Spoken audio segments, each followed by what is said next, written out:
அவர் மீது அன்பு வைத்தவர்கள் அவரை அப்படி என்ன தாக்குதல் நடத்தி விடுவார்கள். எதையும் எதிர்கொண்டு மருத்துவமனைக்கு சென்று ஆறுதல் சொல்லி, உயிரிழந்த குடும்பங்கள் வீடுகளுக்கு சென்று ஆறுதல் சொல்லி, இனி இந்த தவறு நடக்காத வண்ணம் நான் பார்த்துக் கொள்ளுகிறேன், இதிலே யார் தவறு செய்தார்கள், யார் சூழ்ச்சி செய்தார்கள் என்பதையெல்லாம் விசாரணை ஆணையம் அறிவிக்கின்ற முடிவை ஏற்கிறேன் என்று ஒரு நியாயமான ஒரு அறிவிப்பினை அவர் வெளியிட்டிருக்க வேண்டும்.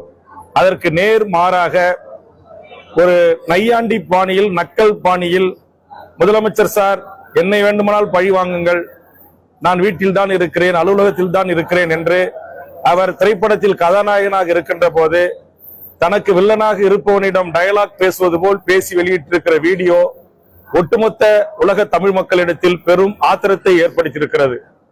நேற்று வரை விஜய்க்கு ஆதரவாக கருத்து கூறி வந்த அண்ணன் திருமாவளவன், சீமான் போன்றவர்கள் கூட இன்றைக்கு அவர் கொஞ்சம் கூட இதை குறித்து கவலைப்படவில்லை, வருத்தப்படவில்லை. அவருடைய வீடியோ வெளியீடு என்பதை சுட்டிக்காட்டியிருக்கிறார்கள். ஒரு அரசியல் கட்சி என்பது தொண்டர்களை பக்குவப்படுத்தி, பண்படுத்தி, தலைமை பண்புக்குரியவர்களாக இது போன்ற அசம்பாவிதங்கள் நடந்தால் அந்த மக்களை எப்படி காப்பாற்ற வேண்டும், எப்படி முதலுதவி செய்ய வேண்டும் என்பதெல்லாம் ஒரு தலைமை அதற்குரிய அறிவுரைகளை புகட்டி வழிநடத்த வேண்டும்.